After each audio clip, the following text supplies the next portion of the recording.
नमस्कार। आइए बात करता हूं सबसे पहले कनिष्ठा उंगली के बारे में। कनिष्ठा उंगली, और यहाँ पर यदि मैं देखता हूं तो इस उंगली में कोई किसी प्रकार का विकार नहीं है। यानी कि कुल मिलाकर कह सकते हैं कि जीवन के अंतर्गत आपको ज्ञान भी है, आपको अच्छी बुद्धि भी है, अच्छी खासी भाषा शैली भी है, अच्छी खासी याददाश्त भी है। तो ये जो गुण बुद्धि की गुण की उंगली के होते हैं वो सब मौजूद हैं। परेशानी क्या है कि ये उंगली सूर्य के पहले कट तक नहीं पहुंची है। जब इस प्रकार से उंगली सूर्य के पहले पर्व तक नहीं पहुंचती है तो व्यक्ति के जीवन के अंदर उसे निश्चित रूप से उतार चढ़ाव का सामना करना ही पड़ता है। तो ऐसे व्यक्ति के जीवन के अंदर उतार चढ़ाव काफ़ी आते हैं। ये दिखलाई देने वाली स्थिति यहाँ पर है। इसके बाद बात करता हूँ आपकी सीधा सीधा सूर्य की उंगली की। यश मान सम्मान प्राप्त करने के लिए जिस उंगली को कहा जाता है उसमें किसी प्रकार का ऐसा चिन्ह नहीं है कि कोई बहुत बड़े आंखों के रोग होने वाले हों, कोई हड्डियों के रोग होने वाले हों, या कोई बदनामी का चिन्ह लगने वाला हो। ऐसा कुछ नहीं लगता।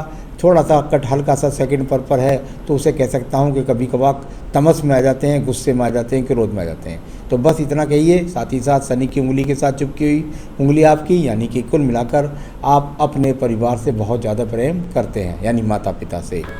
अब बात करते हैं यहाँ पर सीधा सीधा आपकी शनि की उंगली की। हल्का सा टर्न लेकर के शनि की उंगली, यानी जीवन के अंदर, और ये नीचे का कट। शनि की उंगली धन के पर्व के लिए जानी जाती है, और इसका प्रथम पर्व यदि मानसिक होता है, द्वितीय पर्व व्यावहारिक होता है, तो तीसरा होता है धन की अच्छी स्थिति। जब इतना मोटा कट नीचे की तरफ लग जाए तो ऐसे व्यक्ति का बहुत बड़ा जीवन धन के संघर्ष में बीत जाता है। तो ये अच्छा चिन्ह यहाँ नहीं मिला। स्वास्थ्य का तो कोई खराब चिन्ह यहाँ पर नहीं मिला। अब बात करते हैं यहाँ आपकी बृहस्पति की उंगली की। बृहस्पति की उंगली एकदम शनि की उंगली के साथ में चिपकी हुई है। कह सकते हैं कि आप अपने जीवन के अंदर अच्छा खासा ईश्वर की पूजा मानते हैं, भगवान को मानते हैं, लेकिन सेकंड पर हल्के हल्के स्क्रैचेस लगे हुए हैं। यानी कि कुल मिलाकर के वैवाहिक जीवन को कष्ट को दिखलाने वाले ये पर्व यहाँ पर पीड़ित है। चलिए बुध पर्वत की बात करता हूँ। बुध का पर्वत, और यहाँ बुध के पर्वत पर कहीं भी मजबूत रेखाएं नहीं खड़ी मिली। जब तक यहाँ गहरी खड़ी हुई रेखाएं नहीं मिलती 3 से 4, तब तक व्यक्ति के जीवन के अंदर धन के अच्छे आगमन नहीं होते। यहाँ बहुत हल्की हल्की सी रेखाएं हैं, यानी कि कुल मिलाकर हल्का हल्का सा ही इतना ही धन मिलता है जिससे जीवन की आवश्यकताओं को पूरा किया जाता है। अब बात करते हैं सूर्य के पर्व के बारे में। यश मान सम्मान प्राप्त करने के लिए एक सीधी रेखा अगर बिल्कुल सेंटर में मिलती है तो व्यक्ति को राज्य सरकार के जॉब्स में की प्राप्ति होती है। साथ ही साथ यदि इस प्रकार से बिखरी हुई जॉब रेखाएं हों तो आप ऐसा कह सकते हैं कि व्यक्ति जिस भी सेक्टर में जॉब करे वहाँ पर व्यक्ति का मान सामान्य रूप के व्यक्ति की तरह ही होता है। अब बात करता हूँ मैं सूर्य के बाद शनि पर्व की।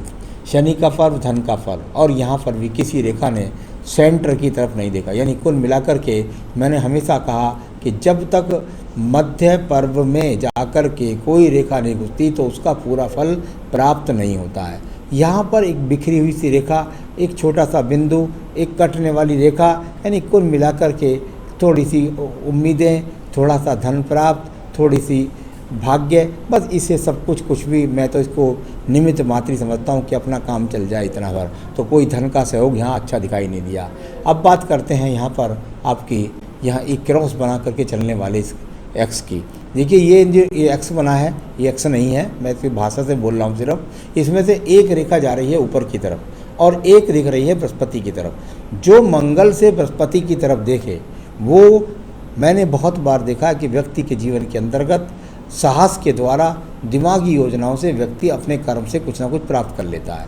एक रेखा जाकर के देखते ही है बृहस्पति पर्व की तरफ, यानी कि ऐसा कह सकते हैं कि जरूर पिता के पक्ष से आप कुछ लेना चाहें तो थोड़ा बहुत कुछ ना कुछ व्यक्ति को मिल जाता है।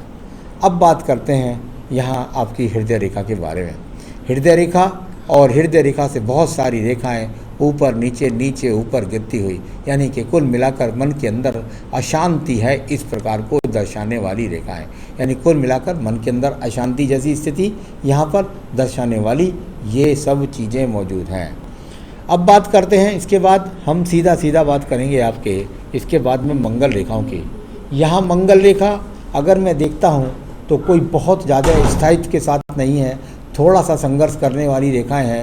यानी कुल मिलाकर के बहुत ज़्यादा जीवन के अंदर हाथ पैरों से संघर्ष नहीं है, मानसिक रूप से ही कोई कार्य करके आप अपने जीवन में धन का अर्जन बनाते होंगे। तो इस तरह की रेखाएं, ये कर्म रेखाएं जिनको बोलते हैं, अगर ना हो तो व्यक्ति बिल्कुल निकम्मा होता है। तो आप निकम्मे नहीं हैं, कर्म करने वाली रेखाएं आपके साथ में मौजूद हैं। इसके बाद बुद्धि रेखा को देखिएगा। बुद्धि रेखा शुरू से चलती है और जा कर के लास्ट में देखिए बिल्कुल क्रॉसिस से इतनी सारी रेखाएं इसको काट देती हैं अंत में जा कर के।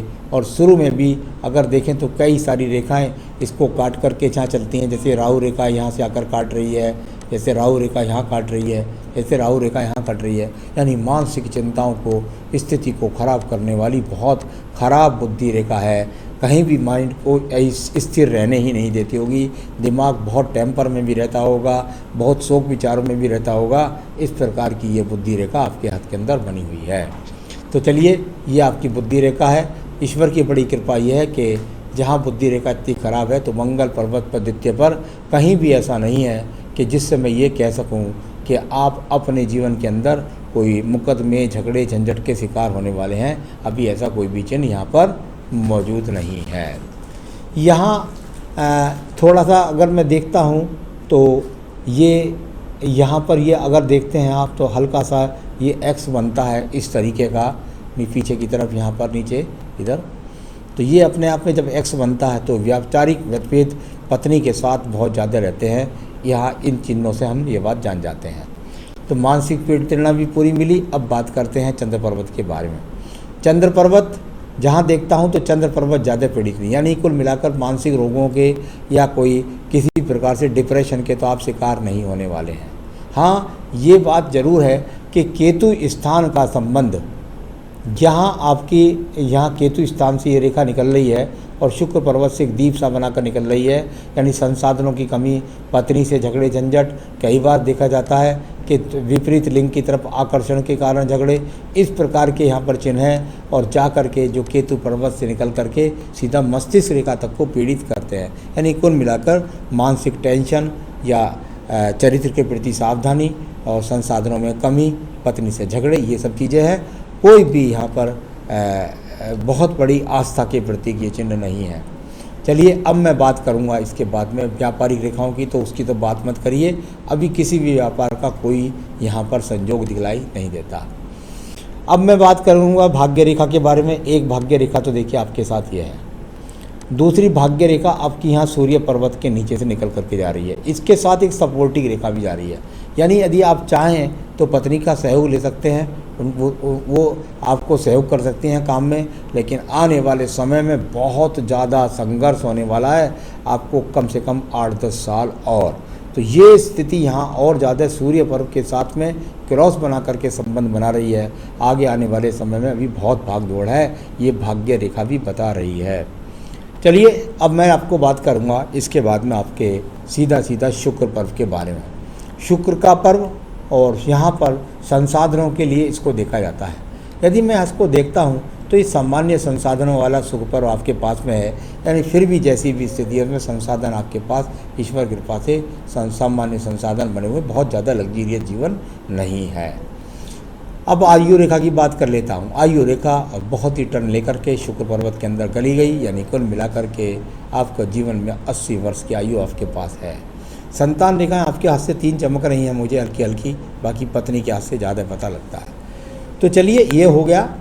और यहाँ पर एक ये विवाह रेखा इस तरह से निकल के जब हृदय रेखा को ज़्यादा घुमावदार सी स्थिति चलती है तो व्यक्ति के जीवन के अंदर पत्नी के साथ में अनबन जैसी या कड़वाहट जैसे रिश्तों को दर्शाती है। आइए अब बात करेंगे सवालों।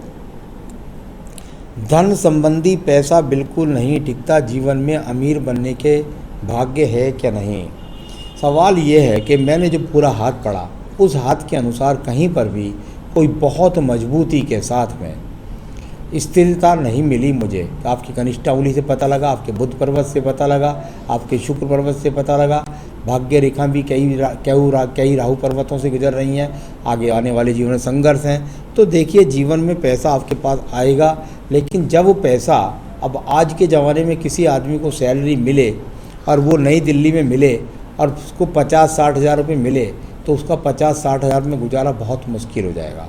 सवाल है कि जो सैलरी है उसकी मानकता के अनुसार धन का ज़्यादा नहीं मिल पा रहा, तो धन रुकेगा ही कहाँ से, तो वो इसलिए नहीं टिकता। लेकिन धन आता रहेगा, ये अच्छी बात है, आपकी पूर्ति होती रहेगी, अच्छी बात है। आपने कहा 5 महीने पहले जॉब छूट गई है, जॉब कब मिलेगी या कोई व्यापार का योग है? मैं कहूँगा कोई भी व्यापार करने का कोशिश ना करें, वरना और ज़्यादा गड्ढे में आप चले जाएंगे। तो कुल मिलाकर के नौकरी आपको बहुत जल्दी मिल जाएगी। कुछ उपाय भी मैं बता दूंगा, वो कर लीजिएगा, बहुत जल्दी मिल जाएगी, मिलने वाली है, ऐसा समझ लीजिए। थोड़ा सा प्रयास करिए, आपको जैसे ये देश की स्थिति ठीक होगी तुरंत आपको नौकरी मिल जाएगी। पारिवारिक सुख, परिवार में कलह रहता है पत्नी के, वो कब तक समाप्त होगा? अभी तो मुझे नहीं लगता, कम से कम 7-8 साल तो वो नहीं लगता। आध्यात्मिक ज्ञान जीवन में प्राप्त होगा? बिल्कुल नहीं, स्थिरता ही नहीं हो पाएगी दिमाग में। जीवन में अच्छा वक्त कब आएगा? बहुत आगे तक का बताना किसी व्यक्ति के लिए, मैं अपने आप में किसी को मेरा काम हालांकि डराना नहीं है, लेकिन बहुत अच्छे के लिए बोल करके मैं आपको आज से ही पीड़ित कर दूं, वो मेरे लिए सही नहीं है। मैं समझता हूं ऐसी स्थिति के लिए आपको अभी 6 से 7 साल तो बिल्कुल इंतज़ार करना पड़ेगा, उसके बाद आपकी स्थिति कुछ अनुकूल होनी शुरू हो जाएगी। तो ये सारी हाथ की रेखाओं, पर्वतों को, सब चीज़ को देख करके मैंने बताया। कुछ उपाय मैं आपको ज़रूर बताना चाहूँगा, जिससे आपके जीवन में कुछ स्थिरता आएगी, कुछ आपको बल मिलेगा और कुछ आपका जीवन आगे बढ़ेगा। अगर आप रत्न पहनना चाहते हैं तो बेहतरीन सा पोखराज इस उंगली के अंदर पहनिए। ये आपको पारिवारिक सुख देगा, संतान सुख देगा, पत्नी का सुख देगा, धन की वृद्धि को कराएगा। तो ये पोखराज पहन सकते हैं, आपको मिल जाए तो ठीक, नहीं तो मुझसे मंगा सकते हैं। साथ ही साथ आपको अपनी पूजा में नित्य प्रतिदिन देवी कवच, दुर्गा सप्तशती का उसका लिंक भी भेज रहा हूँ, वो पढ़ना होगा, और बजरंग बाण 2 पूजा करिए और जीवन के कष्टों से निकलिए। नमस्कार।